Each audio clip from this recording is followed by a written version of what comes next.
Welcome to the next part of our Network Essentials series. Today we'll get the gist of DHCP.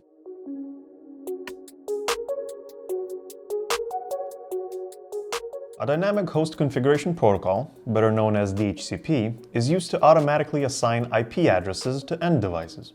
This process involves two players, a DHCP server and a client. The role of the DHCP server is quite simple. It's in charge of your network's IP addresses and a pool of IP addresses it can assign to different end devices. Usually, the network administrator decides from which IP address the server will start sharing access to the internet and how many of them will be available. While using the DHCP server, an administrator can also set the lease time to determine for how long an IP address will be assigned to a specific end device. This is especially useful when your network device provides internet access via Wi-Fi. Now why?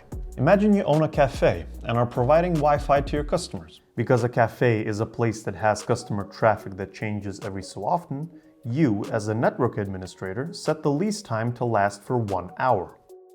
In the middle of the set lease time, in this case after 30 minutes of IP assignment, the end device and server communicate to find out whether both parties agree to extend the lease time for another hour. Once the lease time is renewed, customers have no problems using your Wi-Fi for longer than 1 hour.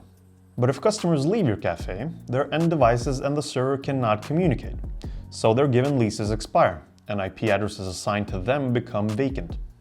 The server then takes free IP addresses and assigns them to newly connected devices.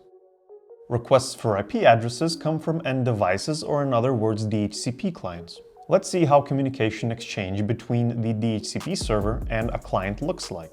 The end device first attempts to discover the DHCP server that could provide it with an IP address. When the server detects that a device is looking for a vacant IP address, it sends an offer with an address that can be assigned to that device. If the end device is happy with the offer, it requests to take the offered IP address. The DHCP server acknowledges the request and assigns the IP address to that device. DHCP is not so complex after all, right? If you want to know more about Network Essentials, make sure to check out our other videos and stick around by subscribing to our channel.